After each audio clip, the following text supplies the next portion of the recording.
এদিকে জামায়াতের নেতা কর্মীরা মতিঝিল শাপলা চত্বর থেকে মিছিল নিয়ে পল্টনের দিকে যাচ্ছে, সেই বিষয়ে বিস্তারিত জানতে এই মুহূর্তে আমরা আমাদের সহকর্মী ফেরদৌস রহমানের সঙ্গে যুক্ত হচ্ছি। ফেরদৌস, কি অবস্থা দেখতে পাচ্ছেন?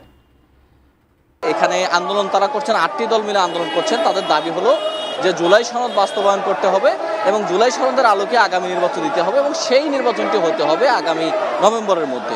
এরকম 5টি দাবিতে জামায়াতে ইসলাম সহ সমমনা 8টি দল গত প্রায় 2 মাস যাবৎ তারা আন্দোলন করে আসছে। সেই আন্দোলনের অংশ হিসেবে আজকে প্রধান উপদেষ্টার কার্যালয়ে স্মারকলিপি প্রদান মতিঝিল শাপলা চত্বর থেকে এই মিছিলটি বের হয়েছিল। ঢাকা দক্ষিণের নেতৃবৃন্দ এখানে ছিলেন জামায়াতে ইসলামীর সেক্রেটারি জেনারেল, তিনিও এই মিছিলে নেতৃত্ব দিচ্ছেন, তিনিও ছিলেন।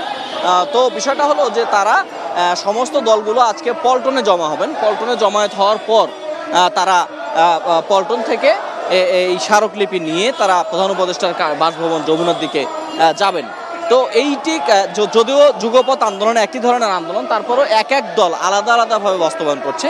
আমরা যখন মতিঝিলে যাই তখন দেখতে পেয়েছি যে চরমোনাই পীর সহ আরও কয়েকটি ইসলামী দল তারা কিন্তু ছোট ছোট ট্রাকে করে মিছিল নিয়ে তারা আসছে এবং তারা বিভিন্নভাবে তারা এই যে দাবিটি সেই দাবিতে মিছিল করার চেষ্টা করছে। এখন এখান থেকে নেতৃবৃন্দ পল্টন মোড়ে জমায়েত হবেন এবং পল্টন মোড়ে সংক্ষিপ্ত সমাবেশ হবে। সংক্ষিপ্ত সমাবেশে জামায়াতে ইসলাম সহ অন্যান্য যে দলের নেতৃবৃন্দ আছেন তারা কথা বলবেন এবং তারপরেই এই তারা স্মারকলিপি দিতে যাবেন প্রধান উপদেষ্টা বরাবর, যেখানে নভেম্বরের মধ্যে যে কোনোভাবে তারা জুলাই সনদের বাস্তবায়ন দাবি করবেন।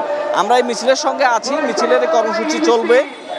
এখান থেকে তারা যেহেতু যমুনাতে যাবে, আমরা পুরোটা সময় তাদের সঙ্গেই থাকবো। নেতৃবৃন্দ কি বলেন সেটি দেখানোর চেষ্টা করবো। আমরা একটু পল্টন মোড় অর্থাৎ যে জায়গাটিতে সমাবেশ হওয়ার কথা সেই দিকে এই মিছিলের সঙ্গে আমরা এখন চলে যেতে চাচ্ছি। সাজিয়া।